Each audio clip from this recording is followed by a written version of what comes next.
Islam itu agama yang bisa dijelaskan gitu. Lanjut yang lain. Halo. Halo. Ya, halo. Halo. Saya boleh nanya nih sama Bang Nandar atau dengan Bu Umi ya? Muslim non Muslim Pak? Non Muslim. Oke. Saya mau nanya, kalau di Muslim itu atau di Al-Quran itu, apakah mengakomodasi keselamatan semua orang, sekalipun dia tidak memeluk Islam gitu? Apakah terakomodasi?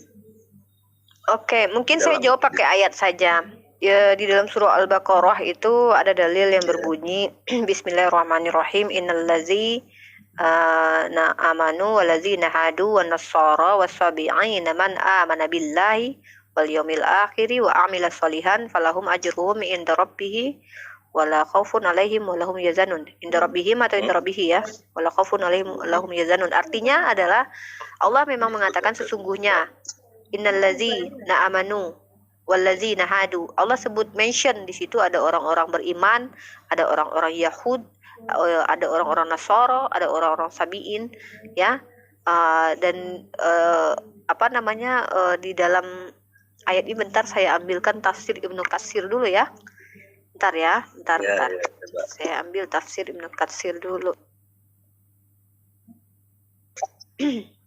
Berat.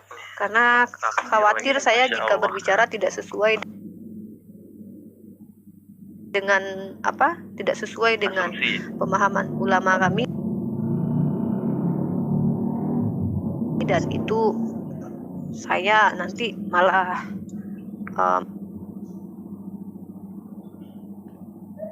melakukan penyesatan besar-besaran nanti ya. Nah.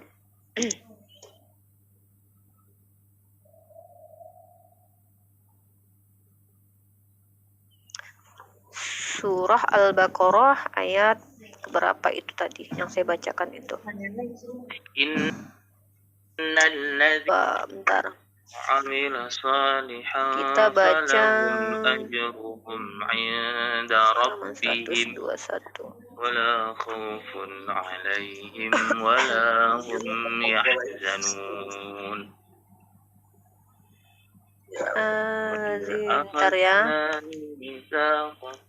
Ayat ini. Sesungguhnya orang-orang yang kafir, tunggu mana ya ayatnya itu? Ayat keberapa itu? Ayat 62. Ayat 62 ya. Sesungguhnya orang-orang yang beriman, orang-orang Yahudi, orang-orang Nasrani, dan orang-orang Sabiin, siapa saja di antara mereka yang beriman kepada Allah dan hari akhir, dan mereka melakukan kebajikan, mereka mendapatkan pahala dari Tuhannya. Tidak ada rasa takut pada mereka dan tidak bersedih hati. Jadi ntar kita baca dulu terjemahannya.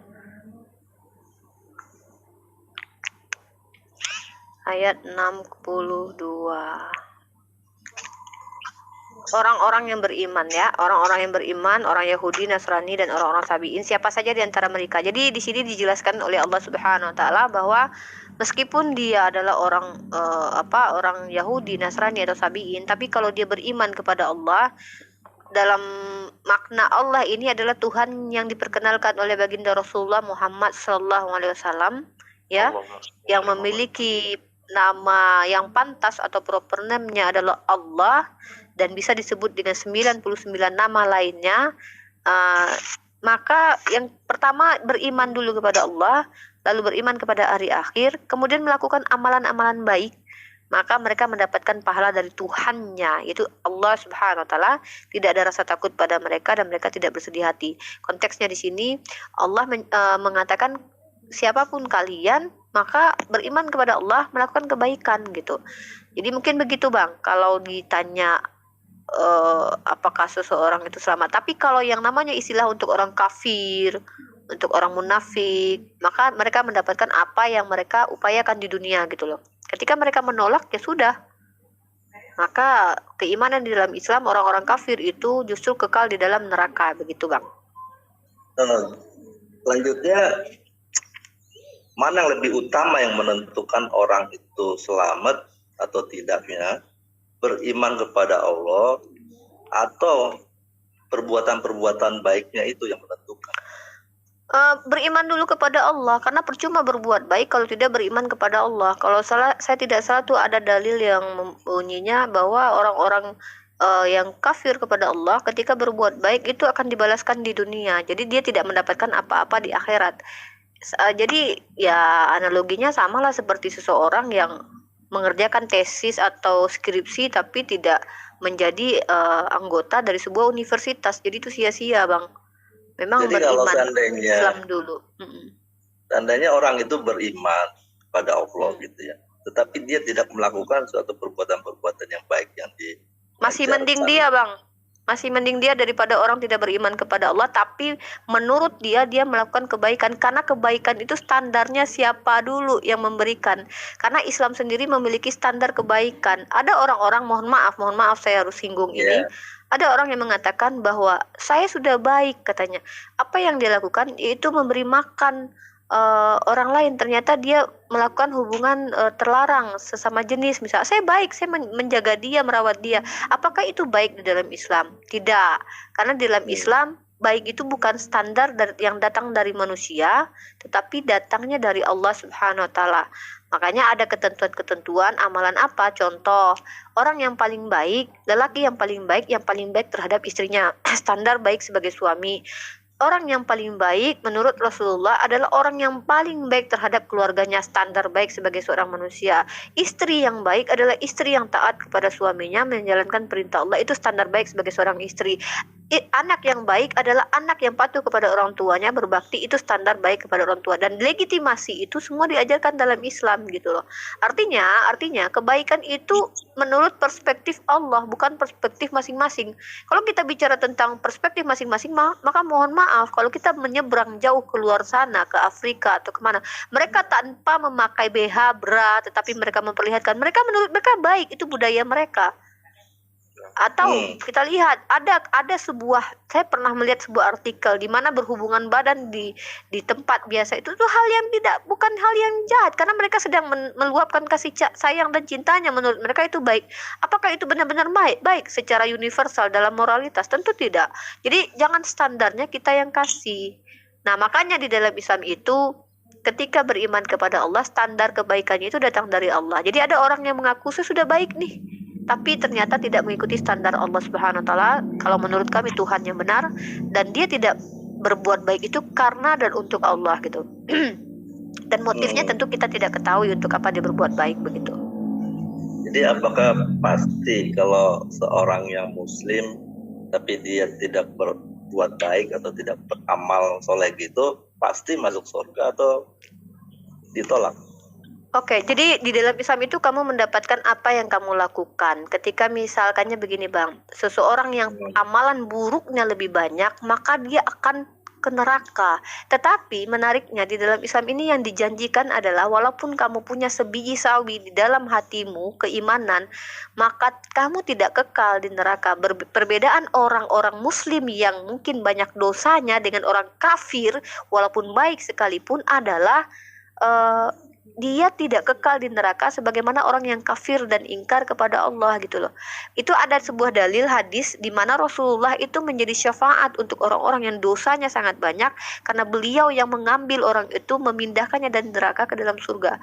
Jadi artinya orang-orang yang jahat, berbuat buruk selama hidupnya tetapi muslim, tetap akan merasakan apa yang dia lakukan, karena Tuhan Maha Adil.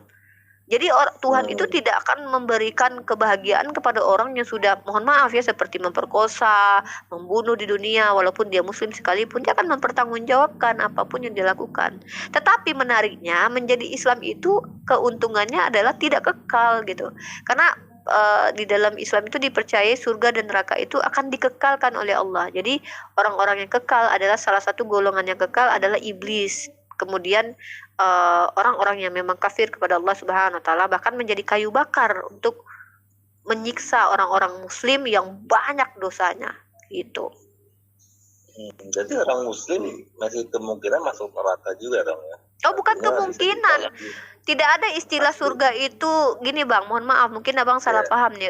Tiba-tiba orang ngaku Islam terus dia auto surga. Oh enggak, kami tidak punya orang dalam di surga satu. Dan surga itu bukan warisan bapak kami. Dan tiga lagi, bahwa surga itu tidak ada istilahnya didapat hanya dengan kata-kata di lisan saja. Iman dalam Islam itu harus dibuktikan.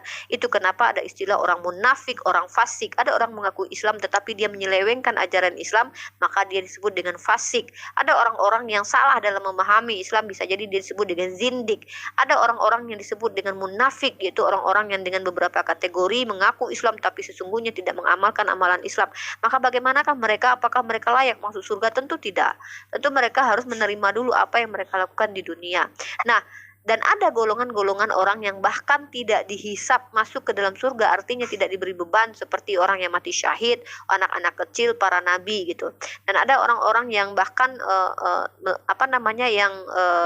masuk surga, tetapi ya walaupun mereka akhirnya dihisap, itu golongan-golongan orang soleh. Nah, jadi di dalam Islam itu Allah menunjukkan keadilannya, Bang. Nggak ada ceritanya kamu Islam itu auto surga. Nggak ada. Karena kamu akan tetap mempertanggungjawabkan perbuatanmu. Tapi bedanya tidak kekal. Itu keuntungannya menjadi Islam itu. Wallahu a'lam bishawab. Lanjut. Ada tambahan sedikit. Ya, artinya tidak ya. Di dalam Islam itu Rasulullah tuh pernah bersabda gini, ummati yadkhulunal jannah. Semua umatku, umat muslim, umat Nabi Muhammad akan masuk surga. Illa man aba, kecuali yang enggan, yang enggan, ya. Jadi surga itu memang sudah menjadi hal yang Allah jaminkan ketika di dalam hati seseorang itu masih ada keimanan, meskipun di dunia dia tidak melakukan kebaikan, tapi kadar keimanan dia itu yang membuat dia akan mendapatkan surga. Tapi tentu dia harus dicuci dulu ke dalam neraka gitu. Dia dicuci sampai dosanya sudah hilang, baru dia akan masuk ke dalam surga gitu. Ada hukumannya juga, enggak mentang-mentang dia muslim terus dia hanya beriman doang kepada Allah terus tidak melakukan kebaikan lalu dia masuk surga. Enggak, tetap ada konsekuensinya apa yang dia lakukan di dunia, maka Allah akan balas gitu. Nah, itulah kenapa di Islam itu wa may ya'mal mithqala dzarratin khairan yarah, barang siapa yang berbuat baik ya kan, seberat biji sawi tetap akan dibalas. Meskipun misal nih, kalau dalam hadis tuh tabassumuka fi wajhi akhika shadaqah. Senyum terhadap saudaramu sesama muslim atau sesama manusia itu disebut dengan sedekah, itu ada balasannya gitu. Pun dengan perbuatan misalnya perbuatan hal-hal yang buruk itu meskipun kecil tetap ada balasannya, karena di dalam Islam kita meyakini bahwasanya ada malaikat raqib dan atid yang mencatat kebaikan kita dan keburukan kita gitu. Jadi ada kisah gini, ada itu seseorang, bentuk keadilan Allah sebenarnya. Ada seseorang yang umur 80 tahun, terus dia meninggal, terus dia sama Allah itu dimasukkan ke dalam surga. Lalu Allah tanya, apa yang membuatmu masuk ke dalam surga? Dia dengan sombongnya mengatakan, ini karena perbuatan amalku selama di dunia 80 tahun gitu. Lalu Allah memberikan dia surga dengan catatan, oke, engkau beribadah 80 tahun di dunia, maka engkau akan saya balas di dalam surga selama 80 tahun. Dia protes, ya Allah, bukankah surga itu kekal gitu? Kenapa engkau cuma ngasih saya 80 tahun? Allah jawab, kan engkau hanya melakukan kebaikan di dunia selama 80 tahun. Dengan diskusi seperti itu, akhirnya dijelaskan bahwasanya orang muslim masuk surga itu bukan karena amal perbuatannya, tapi kasih sayang Allah Subhanahu wa taala yang membuat dia masuk ke dalam surga. Bukan amal perbuatan. Amal perbuatan itu hanya bekal kita agar Allah itu mengakui kita sebagai seorang hamba yang beriman, sehingga Allah memberikan kita kebaikan, memberikan kita balasan, bisa di dunia, bisa di akhirat gitu. Kalau untuk orang muslim, kalau untuk orang di luar muslim, yang saya tahu, sebaik apapun dia melakukan kebaikan, misalnya dia melakukan bansos dan lain sebagainya gitu, tapi ketika dia tidak ada keimanan kepada Allah Subhanahu wa taala, Allah akan tetap balas kebaikannya, karena Allah itu maha baik. Dia akan dibalas di dunia, tapi untuk di akhirat ya Allah tidak akan membalasnya gitu. Cukup di dunia saja. Di akhirat itu tinggal dia mempertanggungjawabkan bagaimana dia kok bisa tidak beriman kepada Allah. Akhirnya Allah akan balas dengan dia masukkannya ke dalam neraka. Allah alam bisawab. Oh ya, ini kalau melanjutkan dari jawaban-jawaban itu akhirat itu kan terdiri dari dua ya. Itu ada neraka dan surga. Itu nerakanya yang bagaimana ya? Itu sehingga seseorang bisa masuk neraka lalu bisa pindah ke surga. Itu nerakanya atau Ya, bagaimana tuh? gini. Ada digambarkan Kita sedang berbicara tentang hal yang belum terjadi, yang masih dijanjikan. Tetapi di dalam Islam memang diberitahukan ada beberapa nama neraka seperti neraka syakar, neraka santri bisa menjelaskan lagi. Artinya ada beberapa neraka sebagaimana ada beberapa surga. Tapi kalau dikatakan begini, mungkin saudaraku Bang Iku Sotai ya membayangkan neraka itu apa yang ada di benak Anda. Padahal apa sih yang sulit bagi Tuhan ketika, mohon maaf nih ya, Ibrahim alaihissalam di dalam iman kami, di dalam api, dia tidak mati. Dia tidak mati, padahal dia di dalam api. Nuh alaihi salam di dalam perut ikan hiu, dia tidak mati. Nabi Isa alaihissalam di lingkungan orang-orang yang sudah betul-betul ingin membunuhnya, dia tidak mati. Apalagi hanya ke neraka, Nabi Muhammad SAW menjemput hamba-hamba Allah yang beriman walaupun hanya sekecil sekali imannya. Hal yang mudah bagi Allah. Karena neraka adalah ciptaan Allah, surga juga ciptaan Allah, dan mereka pasti patuh dan tunduk kepada Allah. Jadi surga bisa jadi neraka kalau Allah berkehendak, dan neraka pun bisa menjadi surga kalau Allah berkehendak. Artinya bukan hal yang aneh sebenarnya kalau kita berbicara tentang kekuasaan Allah Subhanahu wa taala. Tapi yang harusnya menjadi hikmah bagi, mungkin saya sampaikan, hikmahnya di dalam iman Islam adalah bentuk keadilan Allah Subhanahu wa taala kepada hambanya. Yang jahat menerima perbuatan apa yang dilakukan, yang baik menerima apa yang dilakukannya. Inilah bentuk keadilan Allah Subhanahu wa taala. Dan mohon maaf kalau saya meloncat ke dalam keyakinan Anda sebagai Kristen. Yesus pun ajarkan begitu. Tidak semua yang memanggil aku Tuhan masuk kerajaan surga.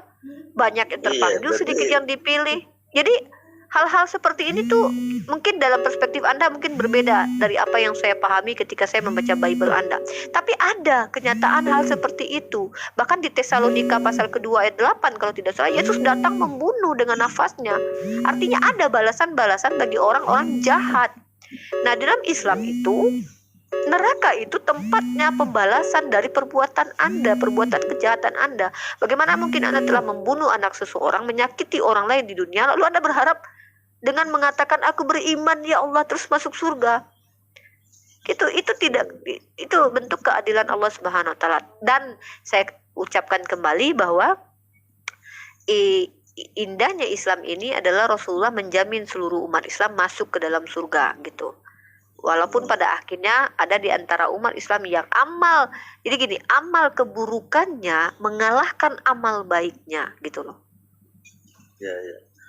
Mau tanya lanjut, itu neraka dan surga itu alam fisik apa alam roh ya? Benar, kalau di Islam ini. Kalau kami percaya kami akan dibangkitkan sebagaimana kami seperti saat ini dilahirkan. Tetapi walaupun mungkin ada yang berbeda kondisi fisik kami nanti, sebagaimana yang dikatakan jika orang itu berbuat amalan yang buruk, maka dia juga ada yang berwajah seperti binatang dan segala macam. Bahkan ada yang ketika seseorang itu dia mampu hidupnya tapi suka meminta-minta, maka wajahnya akan dicampakkan ke dalam tanah. Dia menyeret wajahnya dia menyeret tubuhnya dengan wajahnya. Artinya memang ada yang diindahkan, kalau istilahnya itu dicantikkan, dipercantik, diperindah begitu sesuai dengan perbuatan-perbuatannya.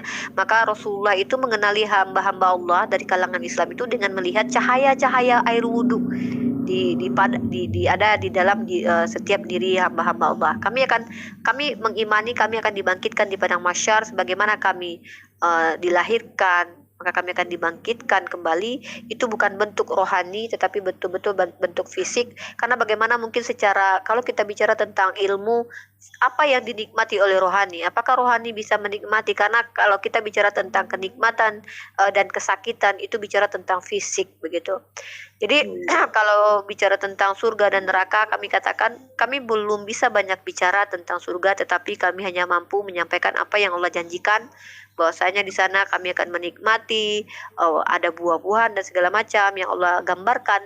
Tapi ingat, kembali lagi, itu hanya gambaran dari Allah, karena pada dasarnya menurut iman kami surga itu belum bisa kami bayangkan betapa indahnya, karena apapun yang kami bayangkan tentang keindahan, maka itu belum ada apa-apanya dengan surga begitu.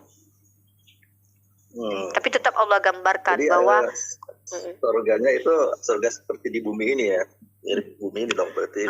Saya sudah katakan tadi bahwa tidak ada yang mampu membayangkan bagaimana surga, karena surga itu hal yang belum pernah terlintas di pikiran manusia, maka itulah surga.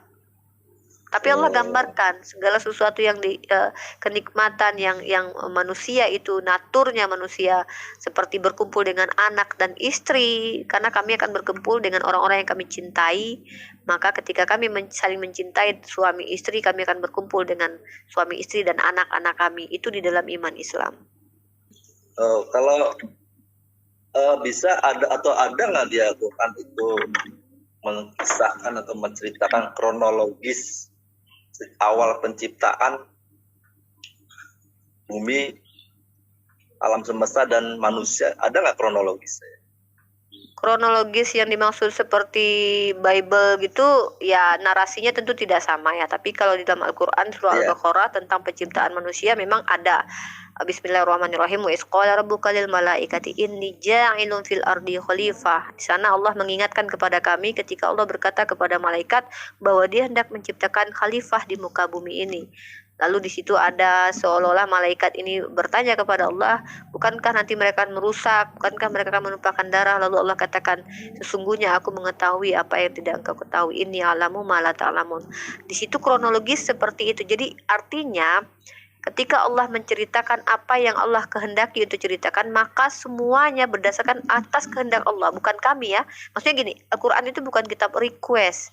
Kalau mohon maaf ya, maksudnya harus seperti yang kita kehendaki. Tidak, Allah memberitahukan apa-apa yang memang menurut Allah pantas dan layak kami ketahui. Salah satunya tentang penciptaan Adam, kemudian tentang ya penciptaan bumi. Tapi beda ya narasinya seperti di Bible, di mana dikatakan ada hari pertama, ada hari kedua, kemudian jadilah terang, tapi matahari belum ada, atau bagaimana gitu ya. Itu beda-beda, narasinya berbeda.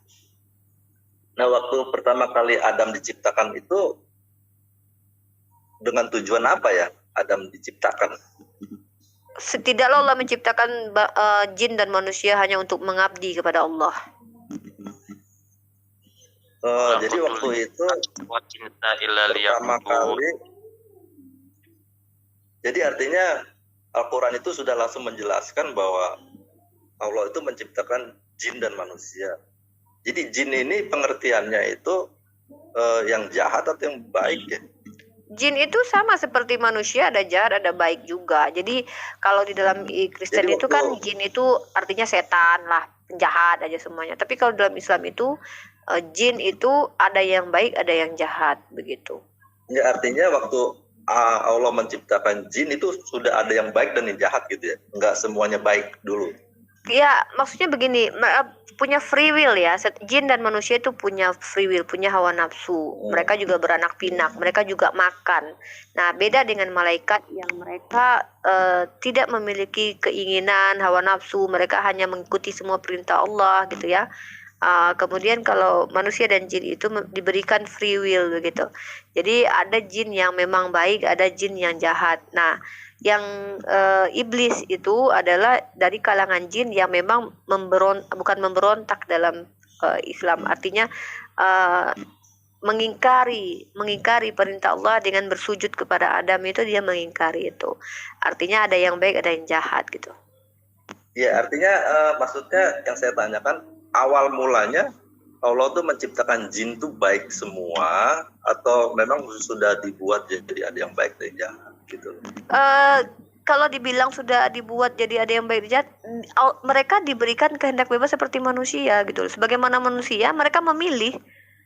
Jadi mereka Iya, berarti mereka artinya dibekali kehendak bebas. Jadi kalau mereka menginginkan untuk jahat, yaitu datang dari diri mereka gitu.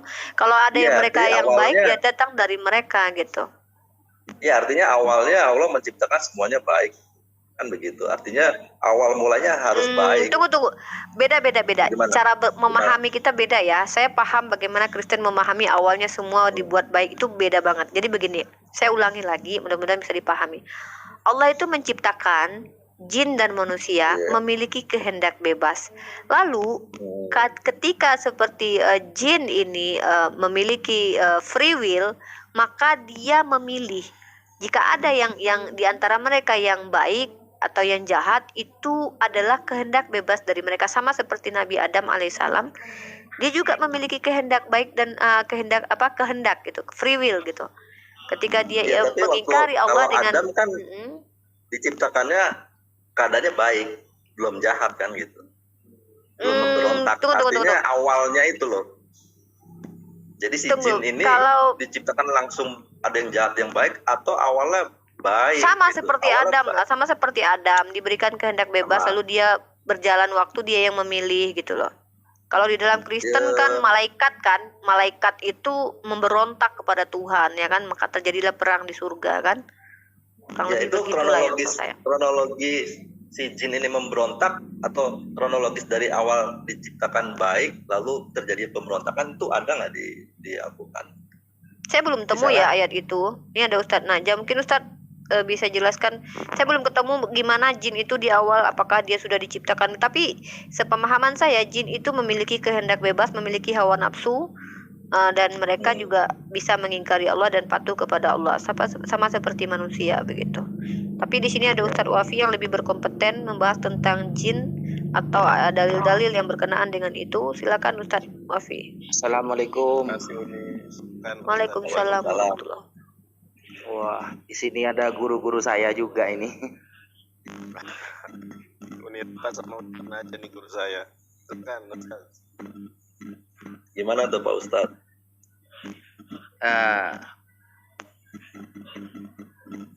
Manusia dan jin itu sama, persis sudah.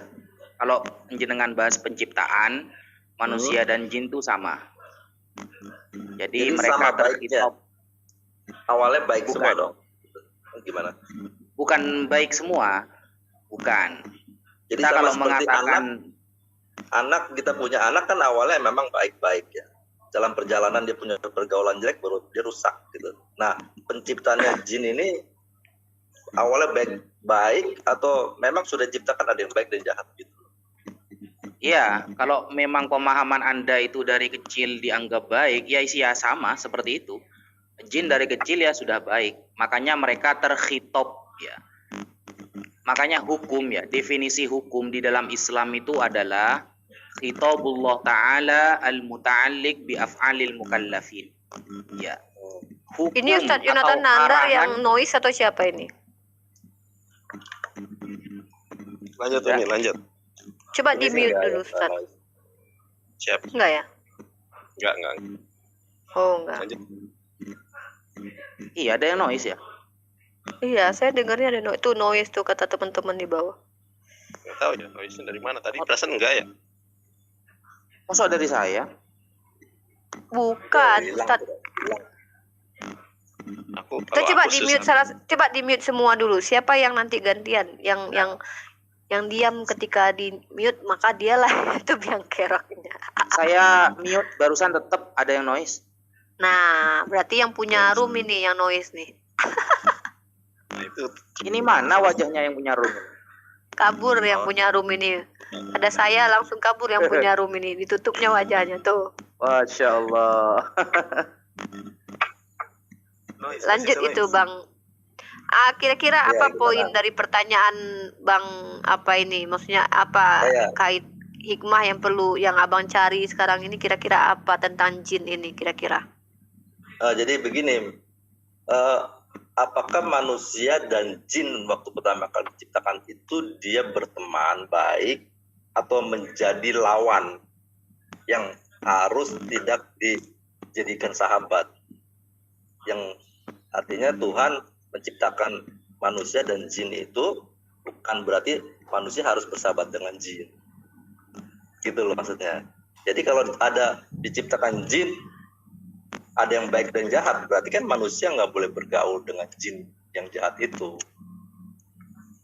Nah, itu maksudnya yang saya tanyakan itu awal mulanya apakah Allah ini menciptakan jin itu udah ada yang udah baik dan jahat, udah langsung ada yang jahatnya gitu loh. Kalau memang nggak ada, apakah ada kronologisnya? Misalnya pertama kali Allah menciptakan jin itu baik, terusnya dia berjalannya, ternyata dia akhirnya melanggar perintah, lalu dia jadi jahat, dikatakan ini jin jahat, ini jin baik. Lalu manusia boleh bersahabat, bergaul dengan jin yang baik, yang jahat nggak boleh. Ada nggak begitu ya? Ya kalau bisa melihat jin ya gak apa-apa berteman. Kenapa? Asalkan bisa dilihat aja. Mungkin yang ditanyakan. Nah, tentu begini maksudnya. Ya, saya tahu. Jin baik dan jahat dari mana? Yang dimaksud sama ikut sotoy itu karena begini. Kalau di dalam Bible pada mulanya Lucifer ini kan mengabdi kepada Tuhan. Tetapi karena dulu nanti masukin lagi ya. Noise ini bentar. Oh gitu. Atau live-nya di Uniripa aja deh. Ini saya kayaknya karena lowbat gitu ya mungkin ya. Kok noise ya? Di Uniripa aja ya. Atau Uniripa. Iya, ada yang noise ini ya. Iya, mungkin karena HP-nya lowbat sambil ngecas mungkin kan. Oke, ikut otoy di Uniripa saja. Mungkin Uniripa mau live atau Ustadz Najam mau live. Siap. Oke, Assalamualaikum. Salam. Mulai lagi ya. Uni. Halo. Ya, aku nggak mau live soalnya aku ngantuk. Aku lihat Bang Yonatan Nandar, maksudnya biar rame lapaknya di sini, makanya aku ke sini. Ya, jadi teman-temanku yang nggak apa-apa sih, ya lanjut aja asal tidak mengganggu. Aku ngantuk luar biasa sih. Ini aja udah mau tidur ini. Cuman Bang siapa namanya, salam kenal buat Bang Iko Sotai ya. Terima kasih sudah ngobrol. Aku seneng ngobrol dengan Anda luar biasa santun ya. Nanti kapan-kapan aku live kita bahas tentang Islam. Silakan Anda mau nanya Islam. Kalau saya mampu menjawab saya akan jawab. Saya jika saya tidak mampu, saya akan carikan jawabannya. Mungkin begitu saja. Mudah-mudahan Bang Iko Sotai sehat terus. Salam NKRI, salam toleransi ya. Di sini ada Ustadznya, Ustadz Wafi. Silakan ditanya. Ya. Bang Yonatan Nandar, saya juga izin ya. Aduh, ngantuknya luar biasa. Ustadz Wafi ya. Kalau saya perturutkan dengan Ustadz Wafi ini sampai subuh nih, nggak tidur saya. Baik. Assalamualaikum, shalom buat Bang Iko Sotai. Dadah. Oh ya, satu lagi, terakhir. Satu pesan saya buat Fernando, berhentilah memiliki kepahitan hati dan kebencian karena justru kamu mengkhianati agamamu. Saya rasa teman-teman Kristen yang mencoba mengamalkan ajaran-ajaran Yesus itu akan kecewa melihat perilaku seperti kamu, karena Yesus mengajarkan untuk mengasihi dan mengasihi, tetapi kamu justru tendensi sekali. Kamu benar-benar menampakkan kebencianmu kepada orang yang berbeda keyakinan denganmu tanpa bisa berdiskusi dengan santun dan tenang. Tapi tidak masalah, mudah-mudahan kamu suatu saat berubah. Mudah-mudahan kamu suatu saat menghilangkan rasa benci di hatimu itu. Setidaknya ikutilah kata Yesus gitu ya. Kalau memang kamu mengaku sebagai Kristen. Mungkin itu saja dari saya. Kami umat Islam diajarkan untuk memaafkan ya, karena bagaimanapun juga saya seorang ibu. Ya, saya seorang ibu, jadi saya paham betul bagaimana cara menghadapi anak-anak yang tantrum. Anak yang ngeyel, itu saya sudah berjuang menghadapi hal seperti itu. Terima kasih. Dadah, selamat malam. Terima kasih. Ya lanjut tuh, Bang Nandar tadi gimana tuh? Nah, ini ada Ustadz Najam. Itu mengenai Azazil, Ustazi. Mengenai pada mulanya Azazil ini kan menjadi malaikat yang seperti malaikat, bahkan lebih indah bentuk tubuhnya daripada malaikat, tetapi ketika dia disuruh bersujud oleh Allah kepada Adam akhirnya jadi iblis itu. Mungkin seperti itu. Kalau di dalam Biblos kan ini kisahnya sama seperti Lucifer begitu. Silakan Ustazi. Kalau iblis berbeda dengan jin ya. Dalam dunia Islam, Azazil itu berbeda dengan jin yang dipertanyakan oleh Mas Ikus Otai ini. Ya. Karena iblis tidak mendapatkan hukum tentang kewajiban sholat, tentang kewajiban untuk beribadah kepada Allah, itu tidak mendapatkan kewajiban. Yang mendapatkan kewajiban itu jin. Makanya di Al-Quran ada surah Al-Jin. Dan manusia di dunia dalam pemahaman Islam itu tidak bisa melihat wujud asli dari jin, tidak bisa. Di dalam ayat Al-Quran dijelaskan huwa wa qabiluhu min haitsu la tarawnahum. Innahu yarakum huwa wa qabiluhu min haitsu la tarawnahum. Jadi jin bisa melihat manusia, namun manusia tak dapat melihat jin. Tapi nanti di akhirat terbalik. Manusia bisa melihat jin, tapi jin tidak bisa melihat manusia. Nah, seperti itu. Dan adapun penciptaannya sama-sama ya, banyak yang bermaksiat, ada yang baik, ya seperti itu kira-kira. Jadi sejak penciptaan udah maksiat atau? Oh tidak, gitu, tidak. Kalau jin beda. Kalau jin ada yang beriman, ada yang tidak. Sama seperti manusia. Tapi awal penciptanya baik dong ya, beriman semua dong. Gitu, nanti. Iya, kalau beriman itu apa sih? Definisi beriman itu kan harus tahu dulu jenengan. Iman itu kan tasdiqu ma jaa bihi Rasulullah sallallahu alaihi wasallam. Beriman itu adalah percaya dan membenarkan apa yang dibawa oleh Nabi Muhammad dan para nabi terdahulu. Jadi kalau sudah percaya dan membenarkan itu namanya beriman. Jadi kalau kita mau bahas beriman, sedangkan anak kecil belum tahu, belum mukallaf istilahnya. Mukallaf itu adalah balik dan berakal. Akalnya belum cukup untuk memahami keimanan. Maka salah ketika pertanyaannya manusia atau jin sejak kecil itu sudah beriman apa tidak. Nah, kita harus tahu dulu definisi iman apa dalam Islam, begitu. Iya. Itu kalau nanti di akhirat ini pengertiannya di sorga dong gitu ya. Manusia Bukan. bisa melihat jin gimana? Bukan. Akhirat itu bukan surga saja. Padang mahsyar juga akhirat. Tapi yang paling utama buat manusia itu apa? Alam surganya ya? Surga dan neraka. Surga dan neraka. Dan surga dan neraka ini tempatnya terpisah atau di satu wilayah sama, cuman bagaimana? Terpisah. Terpisah ya? Iya. Ya. Kalau dilanjutkan itu surga di sana itu alam fisik dan hidup seperti layaknya sekarang ini atau berbeda kira-kira?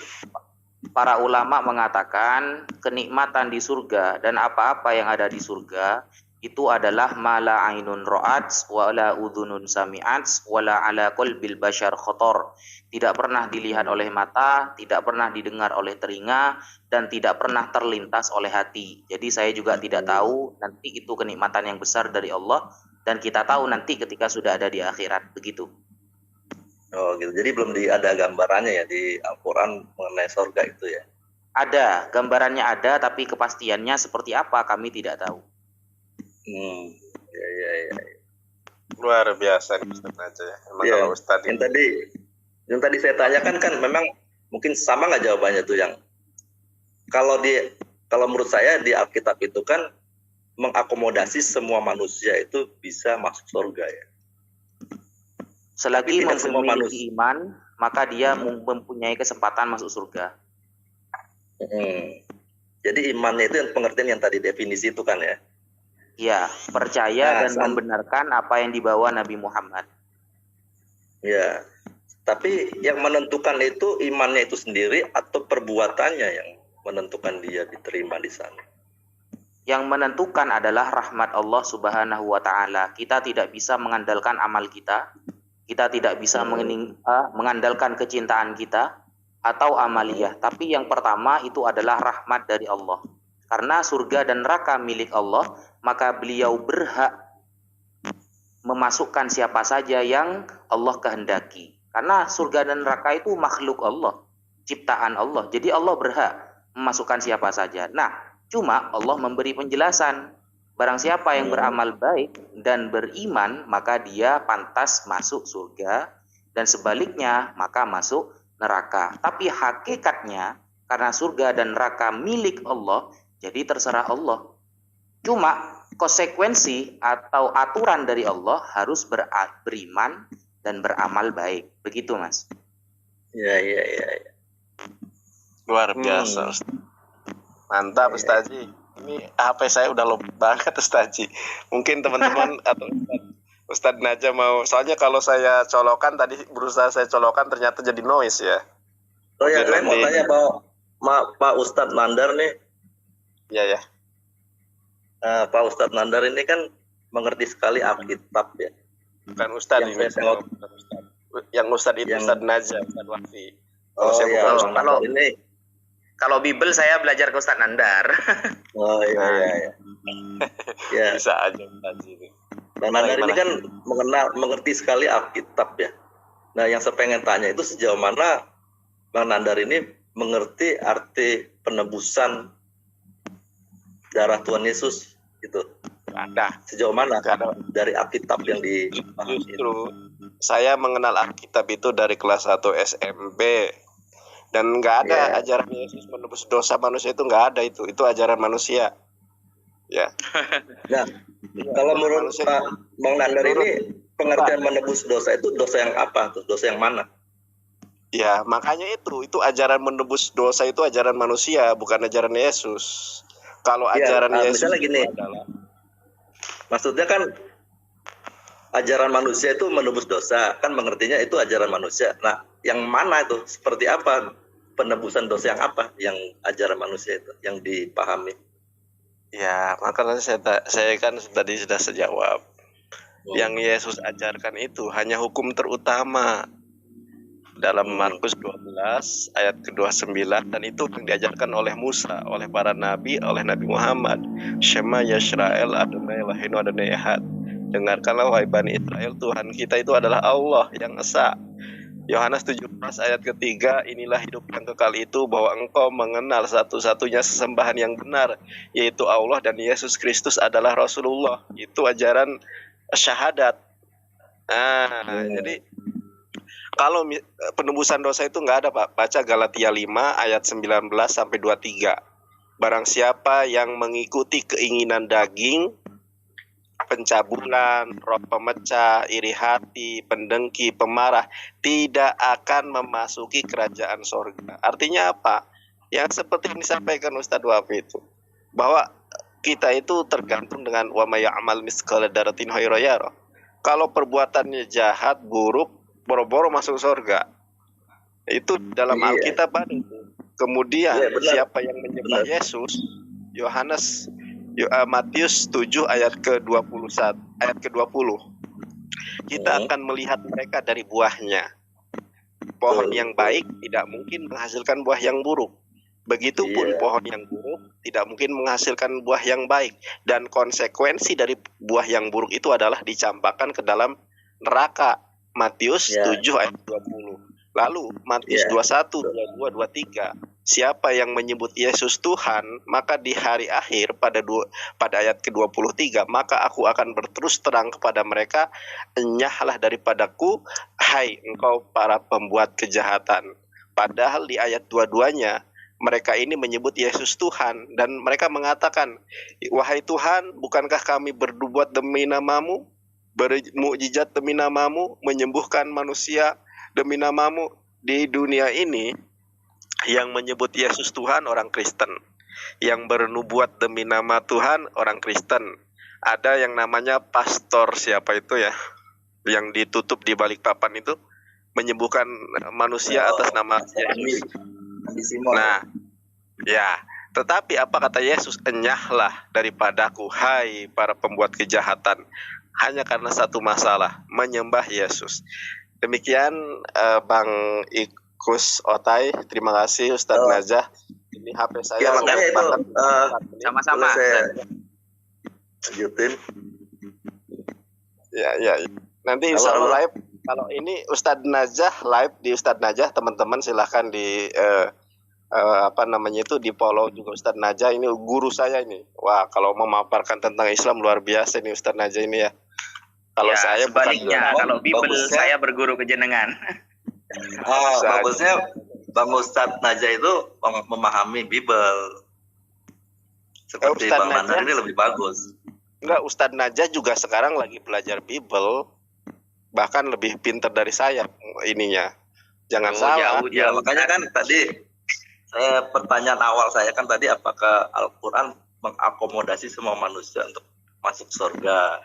Nah, kalau di Alkitab saya pahami mengakomodasi semua manusia bisa masuk surga. Enggak ada, Pak. Tapi yang Di dalam- berbeda, Di dalam hadis Yang juga berbeda. disebutkan, barang siapa yang percaya dan dibaptis akan diselamatkan. Barang siapa yang tidak akan dihukum. Jadi enggak semua diakomodir masuk surga juga di dalam Ya. ajaran Yesus. Jadi, Karena banyak Iya. yang dipanggil tapi sedikit yang terpilih. nah, itu kan coba lihat di Roma 2 ayat 13 kan ada. Jadi Roma- bukan orang yang mohon maaf, sama saya Taurat yang diselamat. yang namanya Roma itu adalah perkataan si Paulus atau khotbahnya Paulus di Roma, bukan perkataan Yesus. Jadi kalau kita ingin mengacu kepada ajaran Yesus, ucapan Yesus yang harusnya kita pegang. Kalau Roma Iya, itu adalah khotbahnya si Paulus di Roma, kalau Galatia di Galatia, kalau di Korintus di Korintus. Tetapi itu karena kepercayaan Bapak, saya nggak bisa mengintervensi lebih jauh ya. Artinya saya Iya. hanya berpegang pada apa yang dikatakan oleh Yesus.